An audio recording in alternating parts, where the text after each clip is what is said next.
Welcome, everybody. My name is Mina Jane. I'm the director of the Ashland Public Library, and I'm in Massachusetts. Leelynn is in Hawaii, and she's going to be talking to us about diverse and inclusive books in just a minute. She always has the best recommendations. I really love them. So, before we get to her, I want to say thanks to the Friends of the Ashland Public Library for supporting all of our programs. We couldn't do it without them. And to Leelynn for letting us share this program with other libraries, because of course, when libraries work together, we make magic. I'd also like to thank Leelynn for agreeing to continue this series next year, because it's so close to my heart. And for anybody who's been here, you know how much I love it. So we're going to continue on in 2026 with more and more book recommendations. Um, Yay. I know, I'm Uh, so excited. so yeah, if you have questions, feel free to put them in the chat or the Q&A. I'll moderate them. Leland often pays attention to that too. So, we can just have a discussion for the next half hour. So Leland, welcome. I'm so glad you're here tonight. Yes, thank you so much. And I know I cut down my books a little bit because I really want to get the audience involved. So I may ask you guys a few questions here and there. So please feel free to chime in because I'd love to hear from you. I also kind of changed up my premise a little bit. I'm going to spread it out by age. So there's going to be middle grade, young adult, and adults. So we're going to start with middle grade today. This one is The OK Witch by Emma Steinkleiner, and it's also a graphic novel. So we have our main character here. They are learning how to be a witch. You know, sometimes when you're growing up, magic isn't always as perfect as you like it to be. So they're working on not only discovering who they are themselves, also practicing their magic, but there's also some spells and things that are happening as well that, has to deal with the family history of where they are, which funnily takes place in Founder's Bluff, Massachusetts. So, thought about you guys. But yes, this is one of my favorite graphic novels that I'll show you just a little bit of the artwork here. Emma does an amazing job with both the artwork, the line work, and the storyline itself. And Moth, their name is Moth Hush. So cute. 13 years old, so coming of age, but it was a really great graphic novel. And if you like reading graphic novels, I recommend this one for sure. But be Mhm. okay. Well, I love a local, any kind of local connection. And I personally love graphic novels. I think they're incredibly accessible for, you know, fun things, easy things, hard things, especially for that middle grade age. Have you seen, Leland, like a big spike in graphic novels for that grade, for that age range? I feel like, yeah, I've also noticed that a lot of the older series that we used to like Magic Treehouse, they've recently readapted it into graphic novels. Mhm. And I love that because you're taking the story that we all grew up with, know and love, but then you're changing the format into a way that, like you said, is more accessible for the new youth that are coming up that may not like to read as much or are still trying to get used to it. But I love programs like Battle of the Books where they really try to diversify your reading and they just pick different types of stories and the kids get to like read them, study them, and see how well they remember the plots, points, and stuff. And that was one that I thought about. It makes me really want to read the graphic novels of Magic Treehouse and even Wings of Fire too. So like really Mhm. popular middle grade series will sometimes be adapted into graphic novels and then they get even more audience. And I love that. Well, as a fan of Nancy Drew, when they started making graphic novels of those, I was like, she's back. She's back. Yes, yes, And yes. Nancy Drew hasn't aged that well, so when they make the graphic novels, they're much more appropriate, or they fit into our current vibe so much better, I think, too. Yeah. Yeah, but I missed why you felt like this one was inclusive or diverse. One, I would say because Moth is, she's a witch, right? Or they are witchy. She's still learning more about herself. It's been a little bit since I read this, but I also just really like how when she's dealing with her family history and being a witch and having to, kind of justify why her magic powers aren't as strong as maybe the rest of her families, why she's not as much as, or, less than. It's always that dichotomy of being one or the other or Mhm. being both. But yeah, I would say that. And then even just having stories of them dealing with learning how to deal with bullies as well. I think that, showing that people can be really different. And Moth also as well, she is part African American. So her storyline kind of takes place in, it says Founder's Bluff. So think of it maybe like maybe Salem adjacent. So Mm. her family has that long lineage of witches, and they do deal with some racism in here. In the back, you kind of see one of her other friends here. I forget his name right now, but you have these black witches that are being persecuted, not only in the past but in the present as well, and that is what's happening with Moth. And she has to not only go into the past to find out what is the origin of why her family is being targeted, but also how does she use that information to then save her family and the rest of which kind here that her family is protective of. That's great. I love that concept of being protective of your family and finding ways to keep yourself safe. Yeah. Um, that's great. Yeah, we all, yeah, but I also was going to say that people think that graphic novels are for kids or for nerds, which I am a nerd, a total dork. And, but that is not true. Like so many people are reading graphic novels. So there's such popularity in the genre, the format right now. So, don't hesitate to pick up a graphic novel if you're an adult, even if it's for middle graders. And that's why I'm so glad, Leelynn, you always make these recommendations. Yes, thank you. And we're going to do one more middle grade, Maya and the Rising Dark by Rena Barron. One, I love Rena Barron with her young adult novels. So when I saw that she wrote a middle grade one, I was really excited. This one is not only steeped into Orisha mythology, but it also has that fantasy element. Maya's dad is he's not fully Orisha, but he does have some Orisha powers with this walking stick that you can see.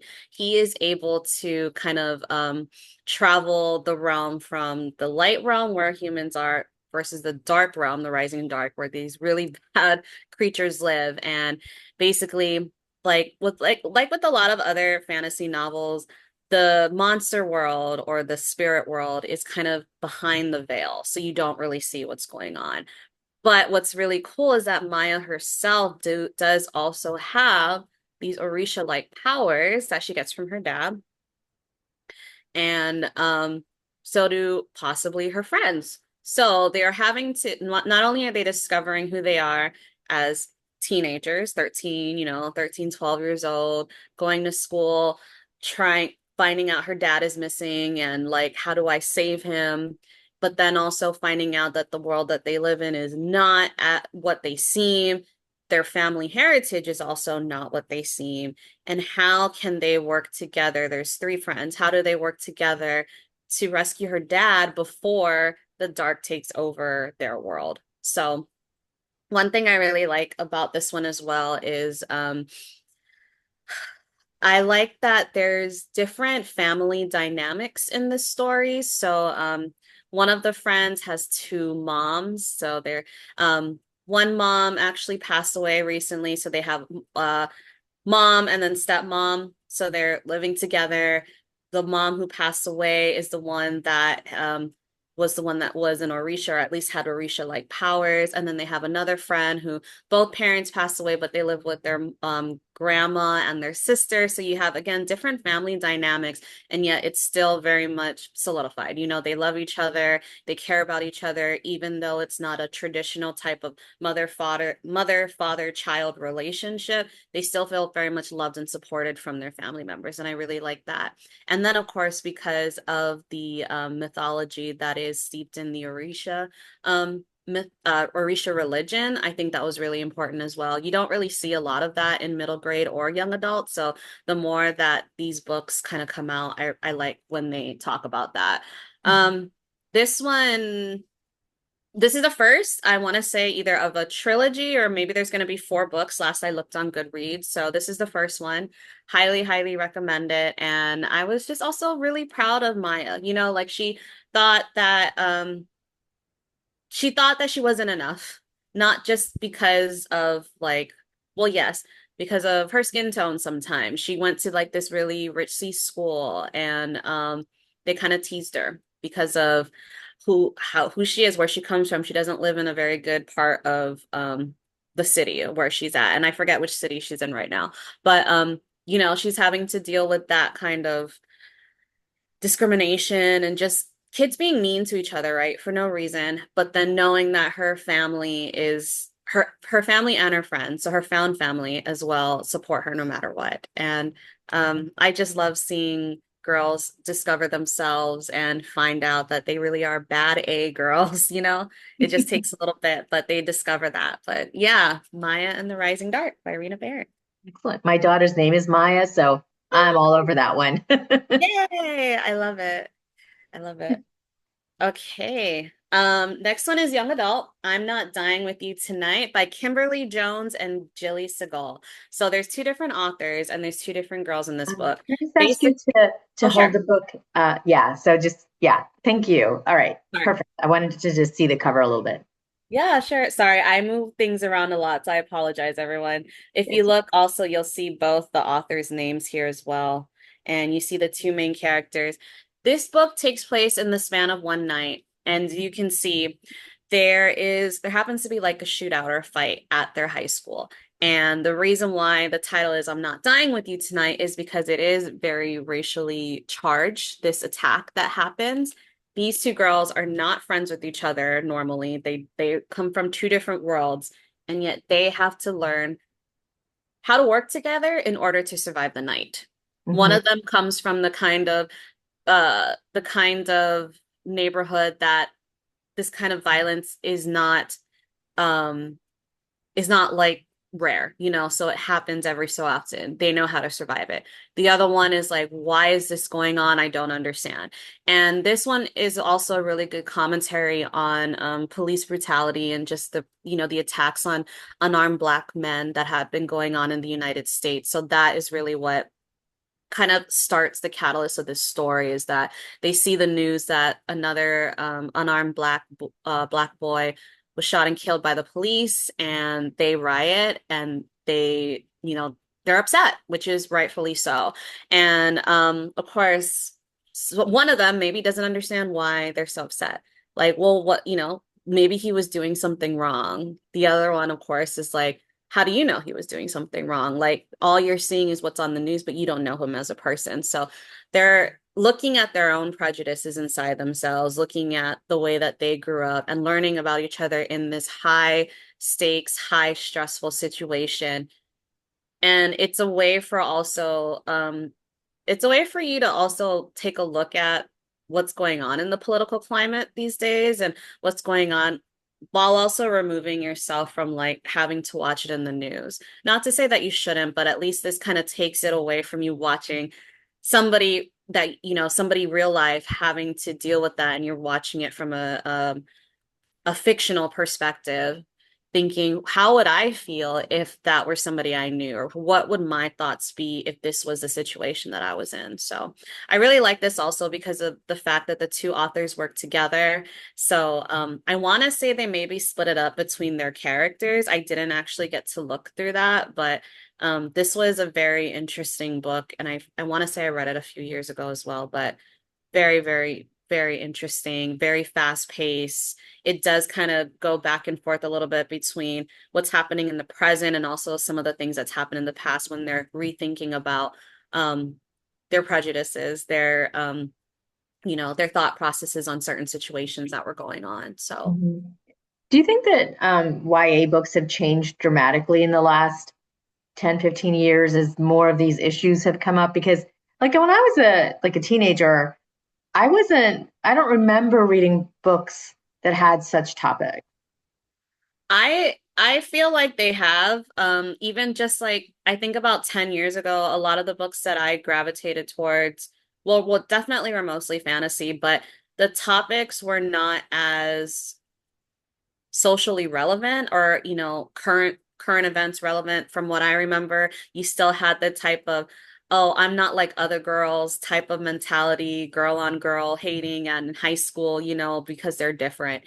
A lot of times, even now, you kind of see that there's no reason for girls to not like each other just because they're different or because they like something else. So you even see authors trying to make sure that they don't engage in that kind of behavior either with their books. But I like that authors have been really using their fiction to have more social commentaries on what's going on in the world today to reach people that maybe aren't either paying attention as much to nonfiction or the world or want to take a break from it, but still want to engage in that discussion in this way. So yeah, I agree.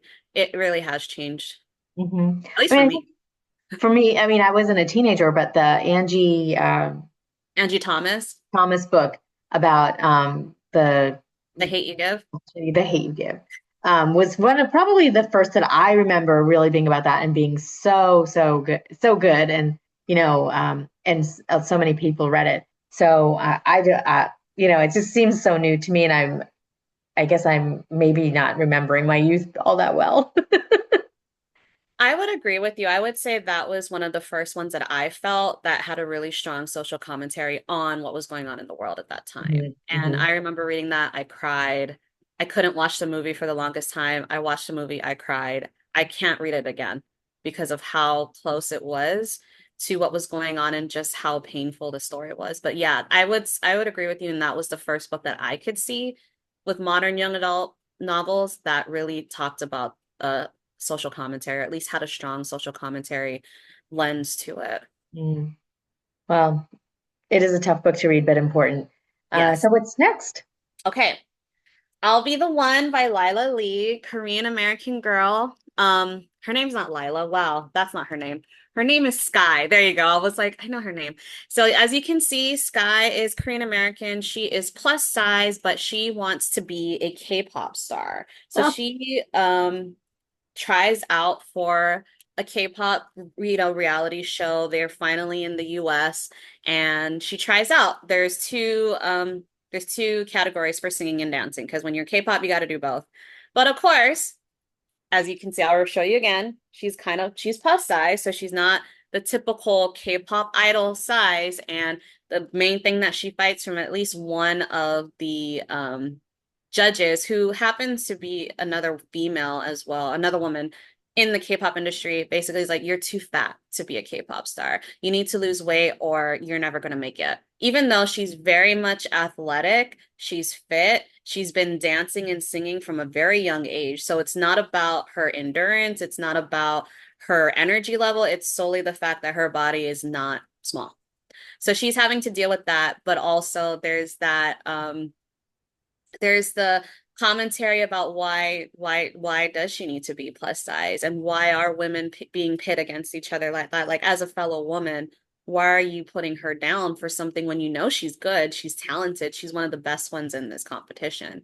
So I really like this one as a plus size girl myself. I love K-pop.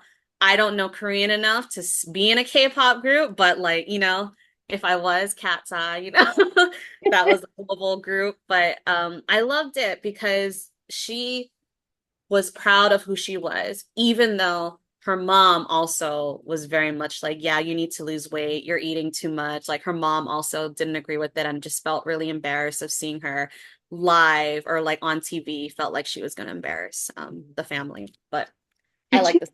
did you read Dumplin' or watch the movie?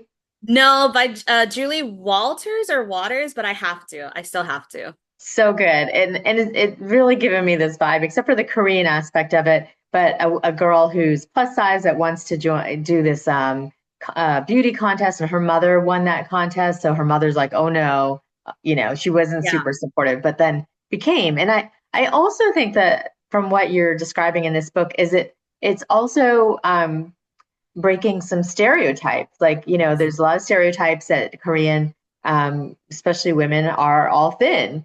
And Yes. I love that because I think it's important for us to know that people are humans wherever they are. Yes, exactly. Thank you. It was that word, stereotypes. The stereotypical K-pop figure is small and thin. And I think they even talked about a K-pop idol who was a little bit plus size, but she lost so much weight. And that was somebody she used to look up to, but was like, she she was pressured into losing all that weight to the point that she got sick.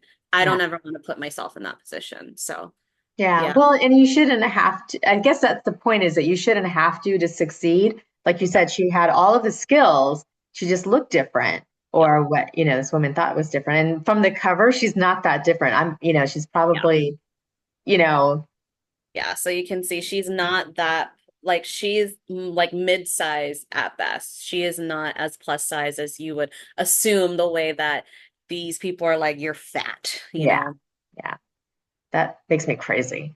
But and it's interesting that that's considered a YA book. I know you didn't say that, but I think it Yes. is considered a YA, and that kids are dealing with this constantly. And we hear about it with, TikTok and, the social media and the bullying and things like that. So these kind Yeah. of books are just incredibly important, I think. Yeah. It is YA. Yes. Thank you for reminding me. Yes, it Yes. is. So that body image, body positivity. All right. I know the audience likes to wait for the adult books, so I saved it for last. This one, Pride, Prejudice, and Other Flavors by Sonali Dev. As you can probably tell, it is a retelling of Pride and Prejudice from Jane Austen. I think that's her name. But so I love this series, but this is the first book in the series because it deals with the Rajes. And this family is a very prominent family from India. Yes, Indian American. And the main Raja in this story, her name is Trisha. She's a doctor. She is like, yes, a neurosurgeon. So she works with the brain and she's very, very smart, but she's also very prideful, right? So here's our pride character. And then we have our prejudice character over here, DJ. He is a chef and he has a sister who's very sick. And Trish is the doctor that can save his sister, but they hear, overhear comments, and he thinks that she is way too prideful, and she thinks that he is way too prejudiced. So that is, as we all know about Pride and Prejudice, that's kind of the premise of what you see. But the reason why I really like this one is because I like the fact that they talk about their approx what am I trying to say? How their approximation to whiteness has also almost made an impact in their lives. Like you can see Trish is more light skinned than DJ. Mhm. And so it's like, oh, you're Indian American, your family also comes from royalty. The Rajes are actually a very royal family. Just they're not in political power in India right now, but that's how their family is. And it's kind of like, oh, you just think you're all that because you grew up rich, you grew up educated and stuff. So Mhm. your approximation to whiteness is what makes you great. And she's like, no, like, yes, I had these circumstances that were different, but that is not what makes me great. I'm the one who makes myself great. And I think I love that about her because she has had to, as an Indian American woman, as a woman of color, and as a woman, she's had to prove time and time and again that she knows her stuff, even though she's a neurosurgeon, even though she's done things that no other doctor has done before. Like she's won awards and stuff, and yet still people are just like, are you sure? So I can see why she's prideful. She's proud of herself. You know what I mean? It's not true pride in that it's sinful, but it's her showing that she knows her stuff. That's true. And, you know, I think I told you that I was going to rave about Sonali because she's just one of my favorite people. I've met her several times. And she has broken the mold, I think, of like, she was one of the first Indian American romance authors. I've been reading her since The Bollywood Bride, but yes. she was also the first book, The Vibrant Years. Her book was the first Yes. Mindy Kaling book club book. Well, not book club, but like something. Her book imprint, yes. Yes. That's the book that I recommended my mom read. So we were supposed to read it together. Yeah. Yeah. So, but the story is great and the series is great and the retelling is really interesting, I think. But what I really love about like this book and Sonali is that is that she kind of came out of nowhere, and she just forged this path for all other in so many other Indian writers. So she not only like, you know, herself knows herself, like if you ever follow her on social media, she talks about like the Indian movies she watches and she rates them and the TV shows and stuff like that. So she's not like trying to pass, like she is Indian and she's happy that way and she writes that way. And I feel like that's just such a strength of hers. I agree. No, I love that about Sonali. I wish I had an opportunity to meet her. I haven't yet, but I'll have to watch some of the videos that you have. But I think I could feel that when I was reading this story of how proudly Indian it was. And I Mm-hmm. love that because a lot of times, at least in the past, you've had to shy away from that, you know? So to be Mm-hmm. like, nope, Indian and proud, all my characters gonna be very much Indian and proud. I love that. Mm-hmm. Well, I could gush all night, but I know you have one more book to talk about. One more book, and for my audience, have you guys ever read memoirs before? Because I'm gonna talk about Crying in H Mart by Michelle Zauner. This one I read with my book club recently.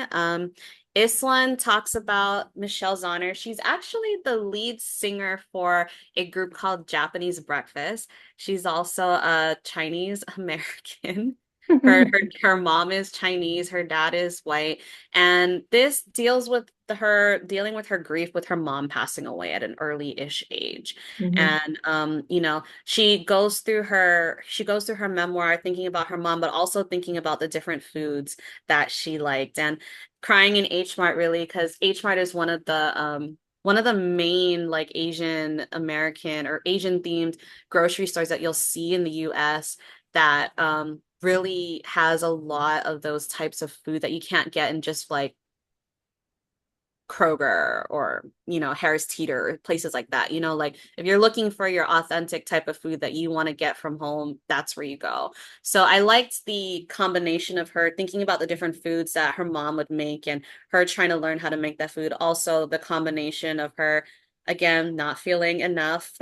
Sorry, even though it's real. And then just, you know, thinking about her relationship with her mom because it made me think about mine and how I would feel if something happened to my mom so early. But yeah, I don't read memoirs very much. So if you have any memoirs that you feel I should read, please include them because I'm trying to expand my horizon a little bit and try out memoirs because they've been very interesting so far, the ones that I've shared. But Yeah, no, this is, I think this is, well, I just discovered that there's an H Mart in Burlington, Massachusetts, which I will definitely be visiting, because I love any kind of ethnic restaurant, not restaurant, grocery store, because I do learn so much about the culture when I yeah. go to those stores. But why is she crying in H Mart? Is it because she's thinking of her mother while she's in the store?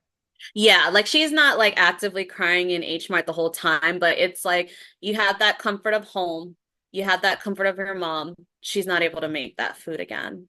And so all Mm, those memories of her, it's just like, well, this is the one piece of home that I have right now, one piece of my culture that I can relate to that I know from my mom, that's where I'm going to be. So, yeah.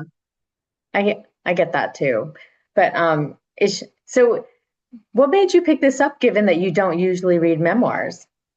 Actually, our book club picked it up, and our theme was to do like a potluck. So we all picked books that had different food themes.